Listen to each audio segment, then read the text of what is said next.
معنا نهج حياة جئنا تبصرة عن كل ضلال أعددنا بضع رسالات تحمل نورا للأجيال.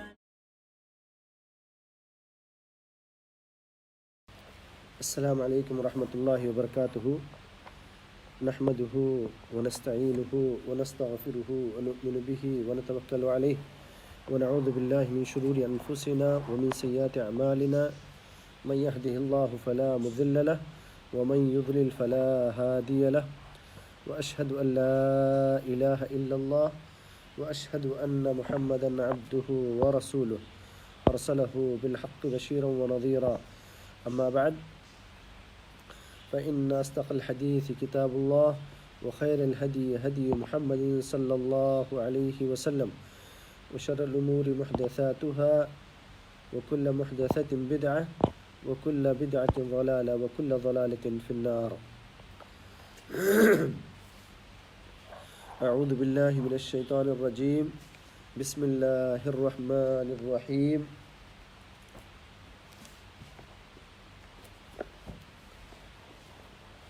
يا أيها الذين آمنوا كتب عليكم الصيام كما كتب على الذين من قبلكم لعلكم تتقون.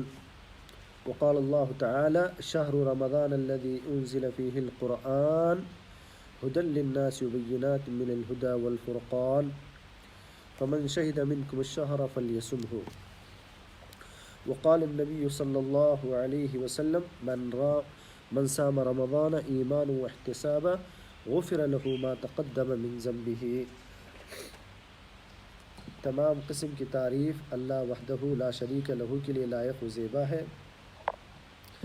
درود و سلام ہو تمام انبیاء اکرام پر، خصوصاً میرے اور آپ کے آخری نبی حضرت محمد مصطفیٰ صلی اللہ علیہ وسلم پر. برادران اسلام، میرے بھائیوں، آج کا ہمارا درس ہے روزوں کے احکام اور روزوں کے مسائل پر. روزہ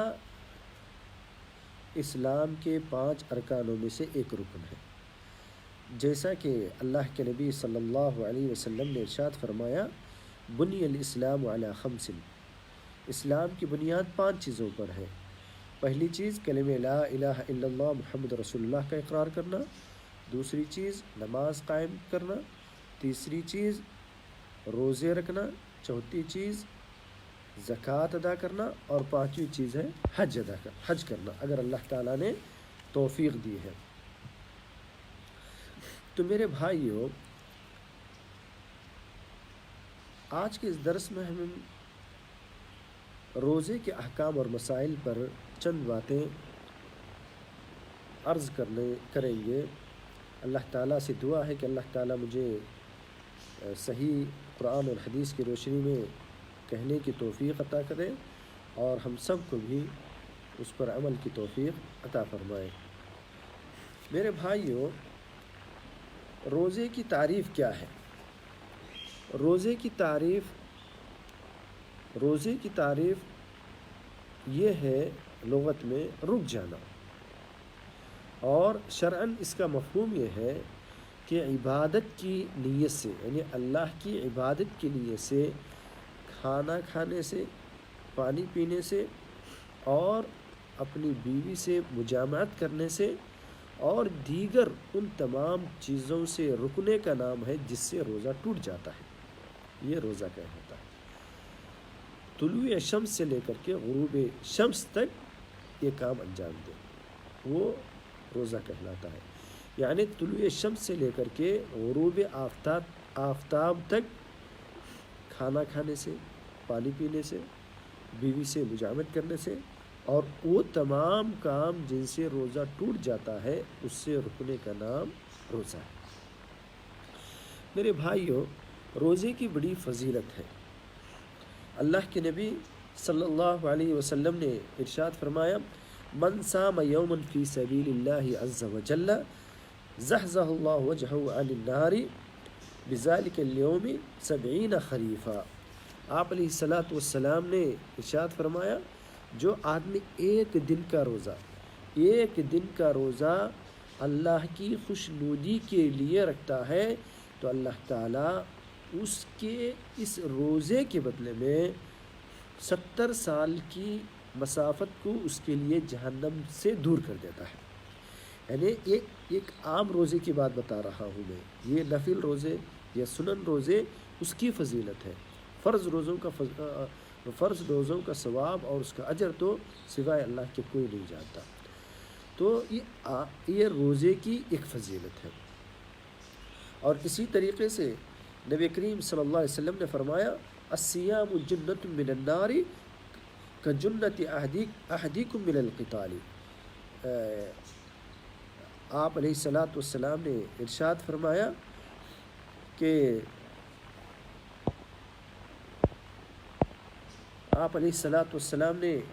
فرمایا کہ روزہ یہ جہنم کی آگ سے ایک ڈھال ہے، جیسا کہ ڈھال تمہارے لیے جنگ میں تمہارے لیے ڈھال اپنے بچاؤ کا ایک ذریعہ بن جاتا ہے. یعنی جیسے جنگ میں ڈھال سے اپنے آپ کی حفاظت کی جاتی ہے، ایسے ہی جہنم کی آگ سے ہم کو بچنا ہے تو روزہ رکھیں. گویا روزہ ہمارے لیے ڈھال بن جائے گا جب ہم روزہ رکھیں گے. ہمارے لیے روزہ ڈھال بن جائے گا جب ہم روزہ رکھیں گے جہنم کی آگ سے. تو میرے بھائیوں، روزوں کی بڑی ہی فضیلت ہے، اور خاص کر کے رمضان کے روزوں کی فضیلت تو بہت زیادہ ہے. آپ علیہ الصلاۃ والسلام نے ارشاد فرمایا من صام رمضان ایمان و احتسابا غفر له ما تقدم من ذنبه. جو آدمی اللہ کی خوشنودی کے لیے رمضان کے روزے رکھتا ہے تو اللہ تعالیٰ پچھلے پورے گناہوں کو معاف کر دیتا ہے. میرے بھائیوں، رمضان کے روزوں کی فضیلت پر مزید ایک حدیث بتانا چاہتا ہوں. ایک صحابی کہتے ہیں 2 شخص آئے، دونوں اسلام قبول کیے اللہ کے نبی کے پاس. ان میں سے ایک آدمی انتقال کر گیا، وہ شہید ہوا. پہلا آدمی شہید ہوا جنگ میں جا کر کے، اور دوسرا آدمی 1 سال کے بعد وہ عام انتقال کر گیا. تو یہ صحابی جنہوں نے ان 2 کو آ کر کے شہادت اسلام قبول کرتے ہوئے اسلام میں داخل ہوتے دیکھا تھا، وہ دیکھتے ہیں کہ جو آدمی بعد میں انتقال ہوا وہ بھی شہید نہیں ہوا، وہ پہلے جنت میں جا رہا ہے اس آدمی سے جو پہلے شہید ہوا. اللہ کے نبی صلی اللہ علیہ وسلم کے پاس وہ صحابی آئے، کہا اللہ کے نبی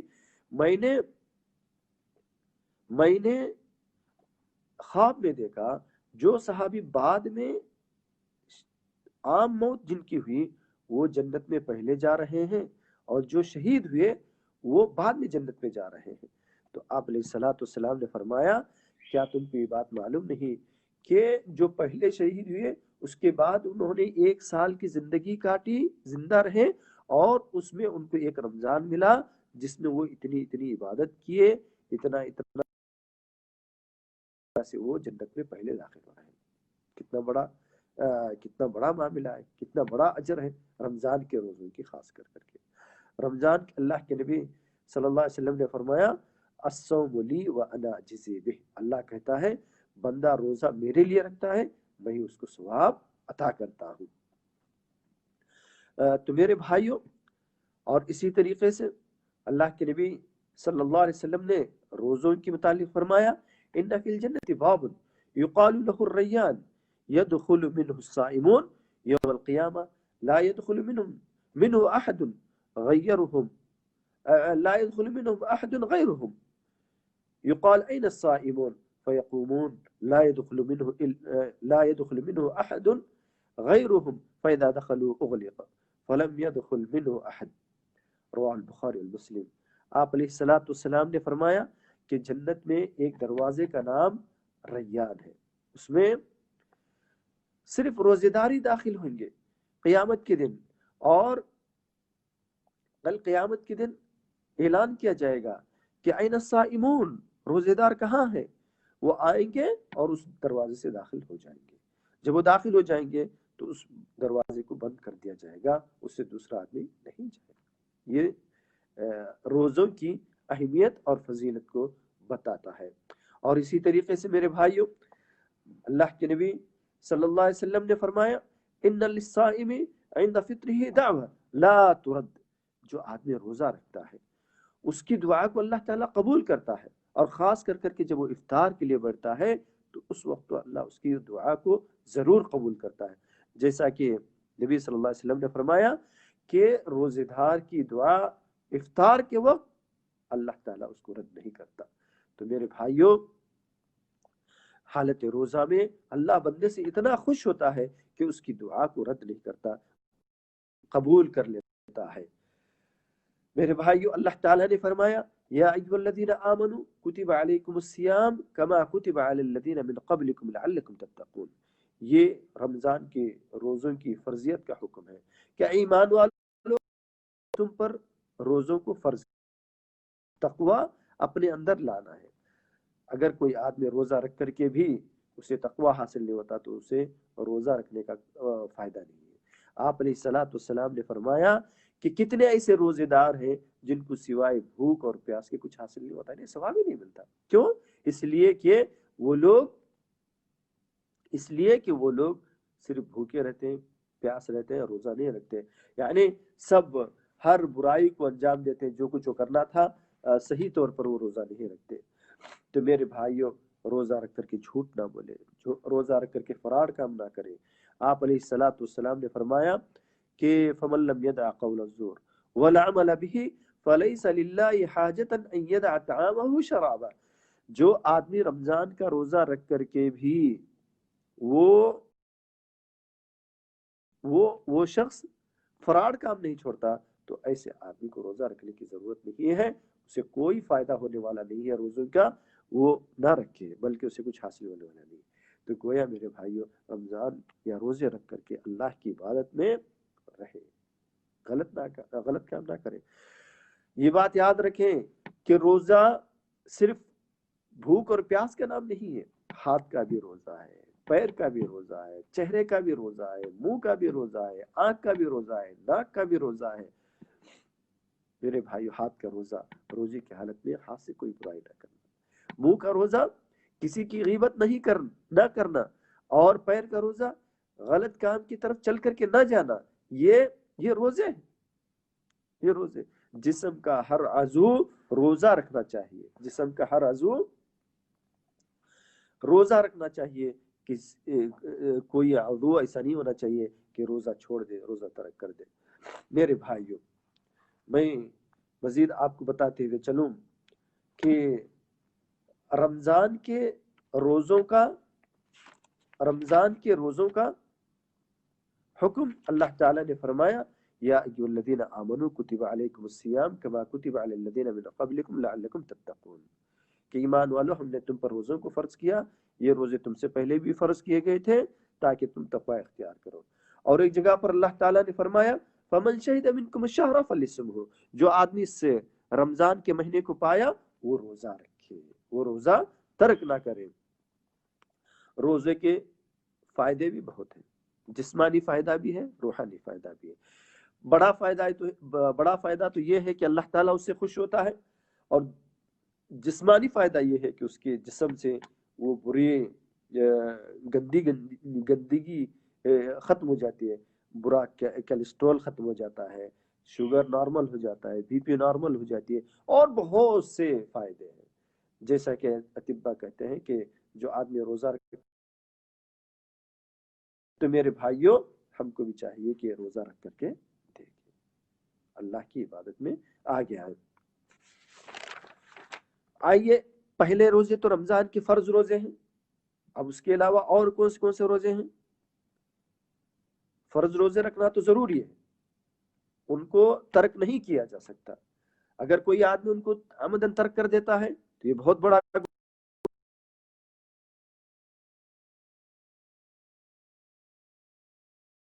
وہ ارکان اسلام میں سے کر رہا ہے۔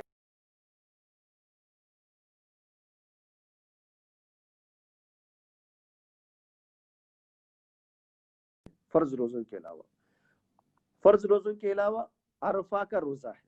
عرفہ کا روزہ یہ اس کی بڑی فضیلت ہے. اللہ کے نبی صلی اللہ علیہ وسلم نے فرمایا صوم یوم عرفہ یکفر الذنوب سنتین ماضیہ و مستقبلیہ وصوم عاشورہ یکفر السنہ الماضیہ رواه البخاری والمسلم. آپ علیہ الصلوۃ والسلام نے فرمایا عرفہ کے ایک دن کے روزے سے اللہ 2 سال کے گناہوں کو معاف کر دیتا ہے. پچھلے سال کے گناہ کو اگلے سال کے گناہ, جو ہم نے ایک سال گناہ پہلے پیچھے کیا وہ ایک گناہ, اور بھی جو کرنے والے آئندہ سال اس کو بھی اللہ تعالیٰ معاف کر دیتا ہے. لیکن یہ سوچ کر کے روزہ نہیں رکھنا چاہیے کہ بھائی ابھی تو میں روزہ رکھوں گا اور برائی کرتے جاؤں گا, کیسے میں نے سرٹیفکیٹ لے لیا ہے عرفہ کے روزہ رکھ کر کے کہ اللہ تعالیٰ معاف نہیں. ایسی بات نہیں ہے, بلکہ یہ ایک اہمیت والی بات ہے. ہر آدمی کو روزہ عرفہ کا رکھنا چاہیے, اس کا بڑا ثواب ہے. اور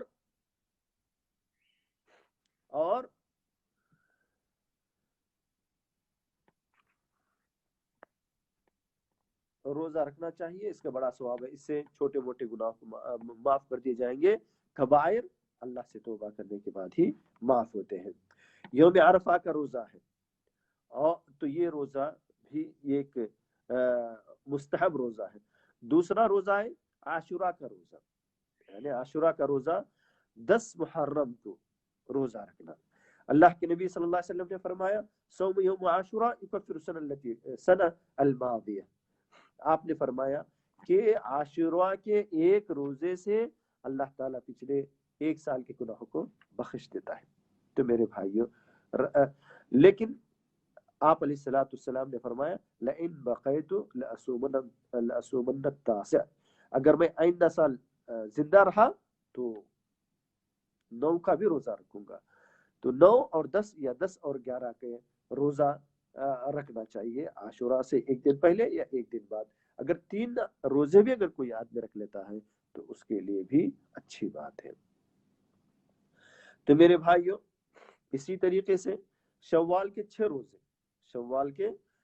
روزے رکھنا چاہیے. رمضان کے روزے رکھ کر کے پھر شوال کے 6 روزے رکھنا چاہیے. آپ علیہ الصلوۃ والسلام نے فرمایا من صام رمضان ثم اتبعه 6 من شوال كان كصيام الدهر رواه البخاری والمسلم. آپ علیہ الصلوۃ والسلام نے فرمایا جس نے رمضان کے روزے رکھا پھر شوال کے 6 روزے رکھا تو گویا اس نے پورے سال کے روزے رکھا. وہ کیسے, میں آپ کو بتاتا ہوں. جو آدمی 1 روزہ رکھتا ہے, 1 نیکی کا ثواب اللہ کے پاس 10 نیکیوں کے برابر ہے. گویا 1 روزہ رکھتا ہے تو اسے 10 روزوں کا ثواب اللہ تعالیٰ دے دیتا ہے.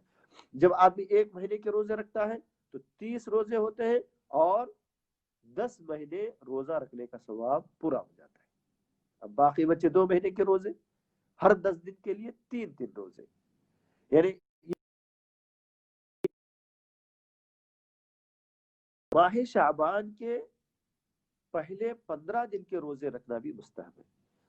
اللہ کے نبی صلی اللہ علیہ وسلم کے بارے میں آتا ہے کہ شعبان کے مہینے میں آپ اکثر روزہ رکھتے تھے, بہت روزہ رکھتے تھے. حضرت عائشہ کہتی ہیں اللہ کے نبی صلی اللہ علیہ وسلم کو دیکھتی کہ آپ اتنا روزہ رکھتے کہ میں یہ سوچ لیتی کہ آپ پورے مہینے کا روزہ رکھیں گے, لیکن آپ اس کے بعد ترک کر دیتے تھے. تو میرے بھائیوں, شعبان کے مہینے میں کثرت سے روزے رکھنا چاہیے. شعبان کے مہینے میں کثرت سے روزے رکھنا چاہیے. اسی طریقے سے اللہ کے نبی صلی اللہ علیہ وسلم نے ذی الحجہ میں عرفہ کا روزہ اور ذی الحجہ کے شروع کے 10 دن روزہ رکھنا چاہیے, کیونکہ ذی الحجہ کی شروع کی جو 10 دن ہے وہ اس میں اللہ کو عمل صالح بہت زیادہ پسند ہے. جیسا کہ اللہ کے نبی صلی اللہ علیہ وسلم نے ارشاد فرمایا ما من ایام العمل الصالح فيها احب الى الله عز وجل من هذه الايام یعنی العشر الاول من ذی الحجہ. آپ نے فرمایا کہ عمل صالح اللہ کو ان 10 دنوں میں سب سے زیادہ پسند ہے. ذی الحجہ کی شروع کے 10 دنوں میں اللہ کو عمل صالح بہت زیادہ پسند ہے. آپ صلی اللہ علیہ وسلم سے کہا گیا اللہ کے نبی جہاد فی سبیل اللہ سے بھی زیادہ عمل صالح پسند ہے؟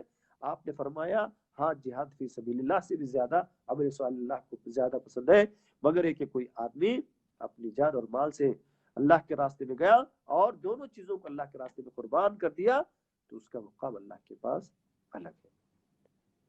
تو میرے بھائیوں، ذی الحجہ کے شروع کے 10 دنوں کے روزے رکھنا یہ مستحب ایام روزے ہیں، ان کو رکھنا چاہیے، اس کا بڑا ثواب ہے، اس کا بڑا ثواب ہے۔ اور اسی طریقے سے میرے بھائیوں، محرم کے مہینے کے روزے، محرم کے مہینے میں کثرت سے روزے رکھنا چاہیے۔ آپ علیہ الصلوۃ والسلام نے ارشاد فرمایا کہ شہر اللہ الذی تدعونہ المحرم، کہ اللہ کے نبی صلی اللہ علیہ وسلم سے پوچھا گیا کہ اے نبی صلی اللہ علیہ وسلم محرم کے مہینے کے متعلق فرمائیے، تو آپ نے رمضان کے بعد افضل ترین روزے وہ محرم کے روزے بتائے۔ افضل الصیام بعد رمضان شہر اللہ المحرم، شہر اللہ الذی تدعونہ المحرم، یعنی آپ نے فرمایا کہ رمضان کے بعد سب سے احترام والے، سب سے بہترین روزے وہ محرم کے روزے ہیں۔ محرم کے روزوں میں، محرم کے مہینے میں کثرت سے روزے رکھنا چاہیے، کثرت سے روزے رکھنا چاہیے، نہیں ترک کرنا چاہیے۔ اور اسی طریقے سے میرے بھائیوں، ایام بیض، ایام بیض یعنی ہر ماہ کی 13، 14 اور 15 تاریخ کو روزہ رکھنا چاہیے۔ من الشہر 3 ایام البیض، 13 و14 و15 وقال هي كصوم الدهر، سنن نسائی۔ حضرت ابو ذر رضی اللہ عنہ کہتے ہیں اللہ کے نبی صلی اللہ علیہ وسلم نے ہمیں ہر ماہ 3 روزے رکھنے کا حکم دیا، 13 کو یعنی 13 تاریخ کو، 14 تاریخ کو اور 15 تاریخ کو۔ اور آپ نے فرمایا جو آدمی اس طرح روزے رکھتا ہے ہر ماہ کی 3 روزے، گویا وہ پورے سال کے روزے رکھ رہا ہے، پورے سال کے روزے وہ رکھ رہا ہے۔ اور اسی طریقے سے سوموار اور جمعرات کے یعنی پیر اور جمعرات کے دن روزہ رکھنا بھی اللہ کے نبی صلی اللہ علیہ وسلم سے ثابت ہے، پیر اور جمعرات کے دن بھی روزہ رکھنا چاہیے، نفل روزہ۔ آپ علیہ الصلوۃ والسلام نے ارشاد فرمایا ان الاعمال تعرض كل الاثنين والخميس فيغفر الله لكل مسلم او لكل مؤمن الا المتهاجرين فيقول اخرهما۔ آپ علیہ الصلوۃ والسلام نے فرمایا کہ بے شک ہر پیر اور جمعرات کے دن اللہ تعالی نے اعمال کو اٹھا لیتا ہے، ہر پیر اور جمعرات کو اللہ تعالی بندوں کے اعمال کو اٹھا لیتا ہے، سوائے آپس میں گفتگو ترک کرنے والوں کے۔ اللہ کہتا ہے ان کے معاملے کو الگ ہٹا کر کے رکھ دو، یعنی جو آدمی ایک دوسرے سے کلام نہیں کرتے، بات نہیں کرتے، بات چیت نہیں کرتے، ان کے بارے میں اللہ کہتا ہے ان کا معاملہ اٹھا کر کے رکھ دو، بات نہیں کرتے۔ تو میرے بھائیوں، ہر پیر اور جمعرات کو روزہ رکھنا چاہیے۔ اور اسی طریقے سے اللہ کے نبی صلی اللہ علیہ وسلم آپ صوم داؤد کو زیادہ پسند کرتے تھے، انہیں صوم داؤد کہتے ہیں ایک دن روزہ رکھنا، ایک دن ترک کرنا۔ آپ علیہ الصلوۃ والسلام نے فرمایا احب الصیام الی اللہ صیام داؤد، اللہ کو حضرت داؤد علیہ السلام کے روزے زیادہ پسند ہیں، واحب الصلاۃ الی اللہ صلاۃ داؤد، اور حضرت داؤد علیہ السلام کی نماز بھی اللہ کو زیادہ پسند ہے۔ وہ کیا ہے؟ کان ینام نصف ویقوم الثلث وینام السدس وکان یصوم یوما ویفطر یوما، رواه البخاری مسلم۔ آپ نے فرمایا کہ اللہ کو حضرت داؤد علیہ السلام کے روزے اور ان کی نماز زیادہ پسند ہے، وہ نصف رات سوتے اور 1/3 قیام کرتے، پھر چھٹا حصہ سوتے، اور اسی طرح ایک دن روزہ رکھتے اور ایک دن افطار کرتے تھے۔ ایک دن روزہ رکھنا، دوسرے دن ترک کرنا، ایک دن روزہ رکھنا، اپنے آپ کو روزہ رکھ لے۔ میرے بھائیوں، اسی طریقے سے مکروہ روزے کون سے؟ یعنی جس دن روزہ نہیں رکھنا چاہیے. پہلی بات تو یہ کہ حاجی عرفہ کے میدان میں جو رکا ہوا ہے اسے روزہ نہیں رکھنا چاہیے، بلکہ جو آدمی حاجی نہیں ہے، حج کرنے کے لیے نہیں گیا ہے، اسے تو روزہ رکھنا چاہیے عرفہ کا، لیکن جو آدمی حج کرنے کے لیے گیا ہے اسے روزہ نہیں رکھنا چاہیے. رسول اللہ صلی اللہ علیہ وسلم نے حاجی کو عرفہ کے میدان میں روزہ رکھنے سے منع فرمایا.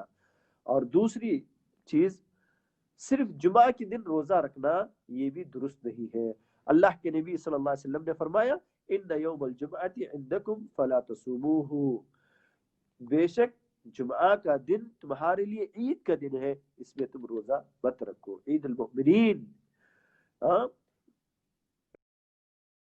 الا ان تصوموا قبلہ او بعدہ، یہ کہ اگر کوئی آدمی اس سے پہلے یا اس کے بعد میں روزہ رکھتا تھا تو رکھے. یعنی مثلا کوئی آدمی ہر مہینے کی 3 روزے رکھتا تھا تو ان دنوں میں جمعہ بھی آیا ہفتہ بھی آیا تو کوئی بات نہیں، رکھ سکتا ہے. لیکن یہ سوچ کر کے کہ جمعہ کا دن اہمیت والا ہے، عبادت کا دن ہے، تو عید المؤمنین ہے اس میں روزہ رکھنا چاہیے، نہیں. جمعہ کے دن عبادت کے لیے اور روزے کے لیے خاص کرنا اللہ کے نبی صلی اللہ علیہ وسلم نے منع فرمایا ہے. تو آپ علیہ الصلوۃ والسلام نے فرمایا یہ جمعہ کا دن تمہارے لیے عید کا دن ہے، اس میں تم روزہ مت رکھو. اور اسی طریقے سے صرف ہفتے کے دن کا روزہ رکھنا، یعنی جمعہ کا دن چھوڑ کر کے صرف ہفتے کے دن کا روزہ رکھنا، اس سے بھی نبی کریم صلی اللہ علیہ وسلم نے منع فرمایا ہے. آپ علیہ الصلوۃ والسلام نے فرمایا لا تصوموا یوم السبت الا فيها افترض عليكم وان لم يجد احدكم الا لحاء عنب او عود شجرة فليضغه آپ علیہ الصلوۃ والسلام نے فرمایا ہفتے کے دن فرض روزے کے علاوہ کوئی دوسرا روزہ نہ رکھو. اگر اس دن کھانے کے لیے کچھ نہ ملے تو انگور کا چھلکا ہی صحیح یا لکڑی کا پودا ہی یا لکڑی کا جو اوپر کا چھلکا، یعنی آپ علیہ الصلوۃ والسلام نے اس دن روزہ رکھنے سے آپ نے روکا. تو میرے بھائیوں، نہ جمعہ کے دن روزہ رکھے نہ ہفتے کے دن روزہ رکھے. ہاں اگر کوئی آدمی ان دنوں میں روزہ رکھتا تھا، مثال کے طور پر میں نے کہا کہ ہر مہینے کی وہ 13 14 15 کو روزہ رکھتا تھا، اس میں جمعہ اور ہفتہ آ گیا تو روزہ رکھنا چاہیے. نہیں رکھتا تھا تو نہیں رکھنا چاہیے. یا کوئی آدمی 13 14 15 کا ہے کہہ کر کے اگر روزہ رکھتا ہے اس میں تو یہ جائے گا، لیکن جمعہ اور ہفتے کی نیت سے وہ روزہ ہرگز نہ رکھے. اور اسی طریقے سے رمضان کے آخری دنوں، یہ شعبان کے آخری دنوں میں بہت سارے لوگ یہ چاہتے ہیں کہ شعبان کے آخری دنوں سے روزے شروع کر دیں. کیوں؟ رمضان شروع ہوتا ہے تو ہوتا ہے، نہیں تو ایسے ہی اللہ کے لیے روزہ نہیں. اللہ کے لیے روزہ رکھنا ہے تو مکمل طور پر آدمی کو احساس ہونا چاہیے کہ آج کیا میں روزہ رکھ رہا ہوں، کون سا دن ہے، کیا کرنا ہے کیا نہیں کرنا ہے، ساری چیزیں سوچ کر کے اس کو روزہ رکھنا چاہیے. تو میرے بھائیوں، جیسا کہ نبی کریم صلی اللہ علیہ وسلم نے ارشاد فرمایا اذا انتصف شعبان فلا تصوموا، جب شعبان کا آدھا مہینہ گزر جائے تو اس کے بعد روزے مت رکھو. تو میرے بھائیوں، اسی طریقے سے وصال کے روزے، یعنی 2 دن سے زیادہ افطار کیے بغیر روزے رکھنا. مسلسل ایک آدمی روزہ کنٹینیو رکھ رہا ہے، جسے رمضان کے روزے رکھتے ویسے رکھ رہا ہے، یہ جائز نہیں ہے، یہ جائز نہیں. آپ علیہ الصلوۃ والسلام نے فرمایا کنٹینیو روزے مت رکھو سوائے رمضان کے. رمضان کے علاوہ کوئی روزے کنٹینیو نہیں رکھنا چاہیے سوائے 3 دن جو 13 14 15 تاریخ کو ہوتے ہیں، اس کے علاوہ اور کوئی روزے نہیں رکھے. یہ ایک دن روزہ رکھے دوسرے دن ترک کرے، ایک دن روزہ رکھے دوسرے دن ترک کرے، یہ صحیح طریقہ ہے. اور ایک دن چھوڑ کر کے پھر ایک روزہ، 2 دن چھوڑ کر کے، اس طریقے سے بلا انقطاع روزے رکھنے سے آپ نے منع فرمایا. اور اسی طریقے سے میرے بھائیوں، شک کے دن کا روزہ وہ کیسے؟ 30 شعبان یہ کہہ کر کے کہ آج اگر شعبان کا نیت سے روزہ ہو جائے گا، اور اگر رمضان یہ جائز نہیں.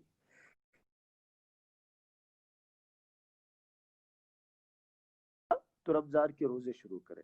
اگر نہیں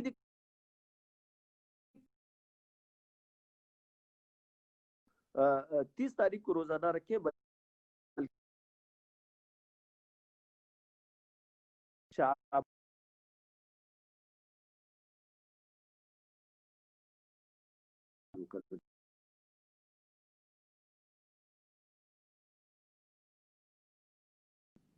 سارے سال کے روزے رکھنا بھی آپ علیہ الصلوۃ والسلام نے منع فرمایا. لا صام من صام لا صام من صام الابد.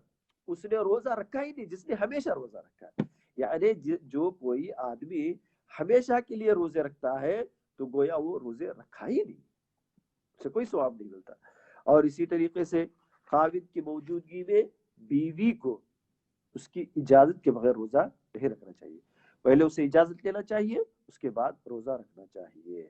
آپ علیہ الصلوۃ والسلام نے فرمایا لا تصم المرأة يوما واحدا وزوجها شاهد الا باذنه الا رمضان.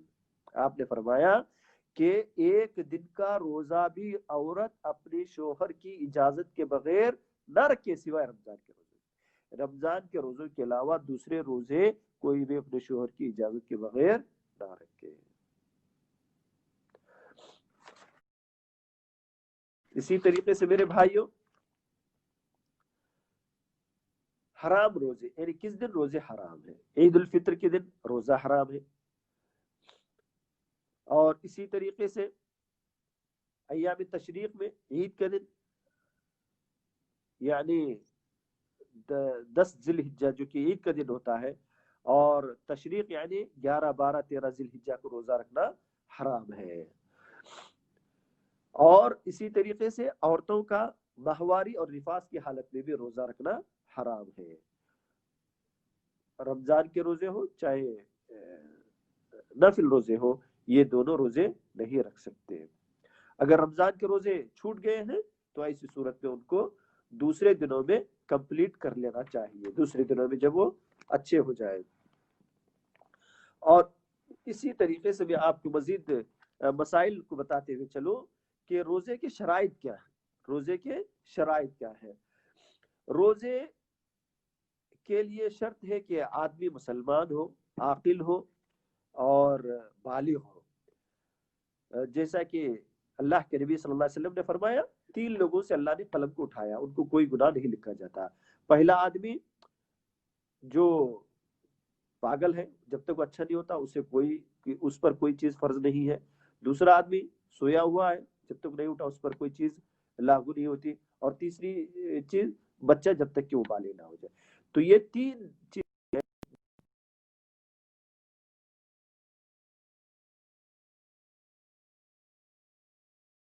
وہ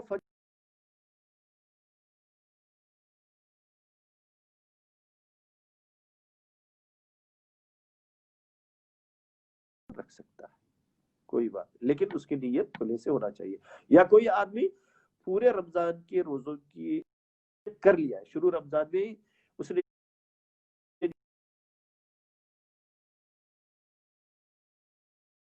وہ اچانک کسی وجہ سے نہیں اٹھا, سحری کھائے بغیر بھی وہ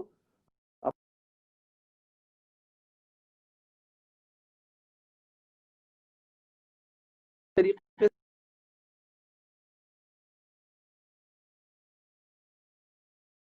اس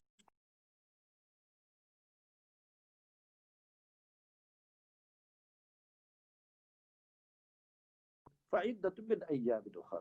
جو آدمی حالت مرض میں ہو اور حالت سفر میں ہو تو روزے اگر وہ حالت تو وہ چھوڑے, بعد میں وہ رکھ سکتا ہے. حضرت ابو سعید خدری رضی اللہ عنہ فرماتے ہیں کہ رسول اللہ صلی اللہ علیہ وسلم کی معیت میں جنگ کے لیے ہم جاتے تھے, رمضان المبارک میں ہم ہوتے تھے, تو بعض لوگ روزہ رکھتے تھے, بعض لوگ نہیں رکھتے تھے. اور جو رکھتے تھے وہ دوسروں کو برا نہیں سمجھتے تھے, جو نہیں رکھتے تھے وہ ان پر کوئی زبردستی بھی نہیں کیا جاتا تھا. یعنی جن کی جو طاقت تھی وہ کرتے تھے کیونکہ حالت سفر میں تھے. اور اسی طریقے سے جو آدمی بیمار ہے تو اسے بھی اللہ تعالیٰ نے یہ اجازت دی ہے کہ وہ جب تک اچھا نہ ہو جائے وہ روزے نہ رکھے, بعد میں جب اچھا ہو جائے تو روزہ کمپلیٹ کرے, اپنے روزے وہ پورا کرے. جیسا کہ اللہ نے فرمایا فمن کان منکم مریضا او علی سفر فعدۃ من ایام اخر، جو بیمار ہے یا مسافر ہے تو وہ دوسرے دنوں میں اپنے روزوں کو پورا کر لے۔ لیکن ایک ایسا آدمی جو ہمیشہ بیمار رہتا ہے تو ایسے آدمی کے لیے جو طاقت ہی نہیں رکھتا روزہ رکھنے کی، چاہے بڑھاپے کی حالت ہو چاہے کسی اور مرض کی وجہ سے ہو، تو اسے روزانہ ایک روزے کے بدلے میں ایک مسکین کو کھانا کھلانے کی اجازت ہے یا اس کو حکم دیا گیا۔ اللہ نے فرمایا وَعَلَى الَّذِينَ يُطِيقُونَهُ فِدْيَةٌ طَعَامُ مِسْكِينٍ، جو لوگ مشقت کے ساتھ روزہ رکھتے ہیں، یعنی اس کی طاقت یہ اگر وہ طاقت نہیں رکھتے ہیں تو وہ ایک مسکین کو کھانا کھلائے، وہ ایک مسکین کو کھانا کھلائے۔ مثال کے طور پر بوڑھیا ہوتے یا بوڑھے مرد جو طاقت نہیں رکھتے روزہ رکھنے کی، تو ایسے لوگوں کو روزہ چھوڑنے کا حکم دیا، چھوڑنے کا حکم ہے۔ وہ روزانہ ایک بچے ہر دن کے بدلے میں ایک آدمی کو کھانا کھلائے، ایک مسکین کو کھانا کھلائے۔ اور حاملہ اور دودھ پلانی والی عورت اگر اس کے لیے اس کی صحت کا خطرہ ہے تو ان کو بھی اجازت ہے کہ وہ دوسرے دنوں میں اپنے روزوں کو پورا کرے۔ تو میرے بھائی اسی طریقے سے روزے کے کیا سنن اور ارکان ہیں؟ روزے کے سنن اور ارکان یہ ہے کہ آدمی کو روزے کی پہلے سے نیت کر لینا چاہیے، یہ فرض روزہ ہے۔ اگر کوئی آدمی فرض روزے کی نیت نہیں کیا تو وہ روزہ نہیں رکھ سکتا۔ لیکن ایک آدمی سنت روزے رکھ رہا ہے، مثال کے طور پر ایک آدمی صبح اٹھا، وہ کھانا نہیں کھایا، 10 بج گئے، 11 بج گئے، 12 بجے کچھ کھایا ہی نہیں، اس کے بعد وہ یہ سوچا کہ چلو اب تو آدھا دن نکل گیا ہے، آدھے دن کا میں روزہ رکھ لیتا ہوں، تو اس کے لیے جائز ہے۔ یہ نفل روزوں کے لیے آدمی طلوع فجر کے بعد بھی نیت کر سکتا ہے، کوئی بات نہیں ہے۔ اور اسی طریقے سے روزے کے مسائل میں سے یہ کہے کہ آدمی طلوع فجر سے لے کر کے غروب شمس تک وہ روزے کی حالت میں نہ کھائے نہ پیے، ہر چیز سے وہ رک جائے، یعنی کھانا کھانے سے، پانی پینے سے، بیوی سے مجاورت کرنے سے، اور اسی طریقے سے ان تمام چیزوں سے جس سے روزہ ٹوٹتا ہے نہ کرے۔ اور اسی طریقے سے روزہ صبح سے لے کر کے شام میں رکھنا چاہیے، ایک مسئلہ ہے۔ اور روزے کے مسنون امور کیا ہے؟ روزے کے مسنون امور یہ ہے کہ آدمی جلدی سحری کھائے۔ آپ علیہ الصلوۃ والسلام نے فرمایا لا یزال الناس بخیر ما عجل الفطر، یا آپ علیہ الصلوۃ والسلام نے ارشاد فرمایا میری امت اس وقت خیر کی،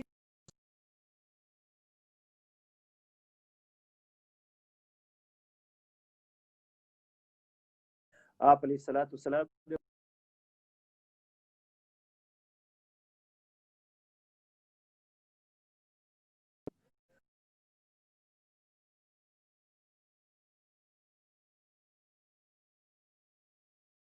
اس لیے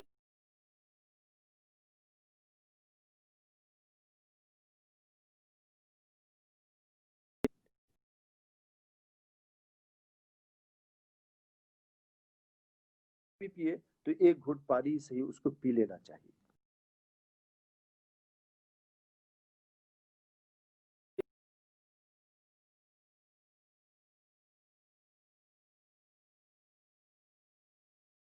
تو کھجور سے، یا نہیں تو کم سے کم ایک دو گھٹ پانی پی کر کے ہی وہ اپنی مغرب کی نماز کے لیے جائے یا اپنی مغرب کی نماز پڑھے۔ تو میرے بھائیو اسی طریقے سے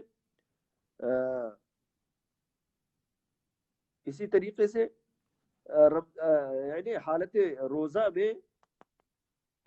روزہ میں ہمیشہ انسان کو قرآن کی تلاوت اور نفل نمازیں اور اسی طریقے سے خیرات کرنا، یہ عمل زیادہ اختیار کرنا چاہیے۔ روزے کے مکروہات کیا ہے؟ آدمی جب روزہ رکھ کر کے جب کلی کرتا ہے تو وہ اوپر سے کلی کرے، اندر حلق میں نہ ڈالے، اور ناک میں پانی جب چڑھاتا ہے تو ایک دم ناک میں نہ ڈالے بلکہ اوپر سے کرے۔ اور اسی طریقے سے بیوی کی طرف شہوت سے نہ دیکھے، بوسہ کنار تو آدمی کر سکتا ہے، لیکن اگر اس کو اپنے آپ پر قابو نہیں ہے تو وہ بوسہ کنار بھی نہ کرے۔ مجامعت کے بارے میں لگاتار سوچتا رہے، یہ بھی مناسب نہیں ہے، 24 گھنٹے وہ اس کے بارے میں سوچے، یہ مناسب نہیں ہے۔ اور عورت کو یعنی مکروہات، عورت کو اپنے سے لے کر کے لگا کرتے سونا، یہ بھی مکروہات میں سے ہے، لیکن اگر کوئی آدمی اسے اپنے آپ پر قابو نہیں کر سکتا تو اسے تمام چیزوں سے دوری رہنا چاہیے۔ آئیے میں مزید بتاتے ہوئے چلو کہ روزوں کو توڑنے والی چیزیں کیا ہیں۔ روزوں کو توڑنے والی چیز یہ ہے کہ ناک کے ذریعے، آنکھ کے ذریعے، یعنی منہ کے ذریعے کوئی چیز اپنے پیٹ میں ڈال لینا، اس سے روزہ ٹوٹ جاتا ہے۔ وضو کرتے ہوئے اپنے حلق سے یا ناک سے اندر پانی چلا جائے تو اس سے بھی روزہ ٹوٹ جاتا ہے۔ یا کوئی آدمی جان بوجھ کر کے کھانا کھا لے تو اس سے بھی روزہ ٹوٹ جاتا ہے۔ یا اگر کوئی آدمی عمدن قے کرے اس سے بھی روزہ ٹوٹ جاتا ہے۔ اور لیکن اگر کسی آدمی کو عمدن قے نہیں کیا، قے آ گئی ہے تو اس سے روزہ نہیں ٹوٹتا۔ اور کھانا پینا، جماع کرنا، اس سے بھی روزہ ٹوٹ جاتا ہے۔ اور اسی طریقے سے یہ سوچ کر کے کھانا کہ ابھی سورج غروب ہو گیا ہے جبکہ سورج غروب نہیں ہوا ہے تو اس سے بھی روزہ ٹوٹ جاتا ہے۔ اور اسی طریقے سے میرے بھائیوں کہ روزے میں مباح امور کیا ہے؟ روزے کی مباح امور یہ ہے کہ روزے دار مسواک کر سکتا ہے، اور شدت گرمی میں ہے تو ٹھنڈا پانی اپنے سر پر ڈال سکتا ہے، تیل لگا سکتا ہے، اور رات میں وہ اپنی بیوی سے صحبت کرتا ہے، اور حلال چیزیں استعمال کر سکتا ہے رات بھر، کوئی بھی دوا کھانا کچھ بھی ہو رات میں اس کے لیے جائز ہے، کھائے پیے خوشبو لگائے، وہ حالت روزے میں بھی خوشبو لگا سکتا ہے، یہ ساری کی ساری چیزیں یہ جائز ہے۔ اور اسی طریقے سے آخر میں 2-3 باتیں مزید روزوں کی فضیلت پر بیان کرنا چاہتا ہوں، وہ یہ ہے کہ روزوں کی بڑی اہمیت ہے، روزوں کی بڑی فضیلت ہے۔ میرے بھائیوں، روزوں کی فضیلت اس قدر ہے کہ ایک دن کے روزہ رکھنے سے، نفل روزہ رکھنے سے اللہ تعالیٰ اس کے اور جہنم کے درمیان 70 سال کی دوری پیدا کر دیتا ہے۔ اور روزہ اللہ کی خوشنودی کو حاصل کرنے کا ایک آسان ذریعہ ہے۔ تو ہم تمام کو چاہیے کہ رمضان کے روزے تو ضرور رکھیں، اس کے علاوہ ہر ماہ کی 13، 14، 15 تاریخ کو روزہ رکھیں، ہر پیر اور جمعرات کا روزہ رکھیں، اور اسی طریقے سے عرفہ آیات عرفہ کے دن کا روزہ رکھیں، اور محرم آیات عاشوراء کا روزہ رکھیں، اور اسی طریقے سے جو بھی سنن اور نوافل جو روزے ہیں ان کو زیادہ سے زیادہ رکھنے کی کوشش کریں۔ اللہ سے دعا ہے اللہ تعالیٰ ہم تمام کو، کیونکہ وقت ختم ہو رہا ہے، اذان کا وقت ہونے جا رہا ہے، اللہ سے دعا ہے کہ اللہ تعالیٰ ہم تمام کو پورے رمضان کے روزے رکھنے کی توفیق عطا فرما۔ اللہ ہم تمام کو سنن اور نوافل کے روزے رکھنے کی توفیق عطا فرما۔ اللہ ہم تمام کے نیک اعمال کو قبول فرما۔ اللہ ہم تمام کے گناہوں کو بخش دے۔ اللہ ہم تمام کو ریاکاری سے بچا لے۔ اللہ ہم تمام کو تیری خوشنودی حاصل کرنے کی توفیق عطا فرما۔ اللہ اخلاص عطا فرما۔ اللہ جو کچھ ہم کرتے تیرے لیے کرنے کی توفیق عطا فرما۔ اللہ ریاکاری سے بچا لے، ہمارے نیک اعمال کو قبول فرما، ہمارے سیئات کو معاف فرما۔ اللہ ہم کو جب تک اس دنیا میں رکھ، ایمان اور اسلام کی حالت میں رکھ، موت دے تو ایمان اور اسلام کی حالت میں ہمیں موت عطا فرما۔ وآخر دعوانا ان الحمد للہ رب العالمین۔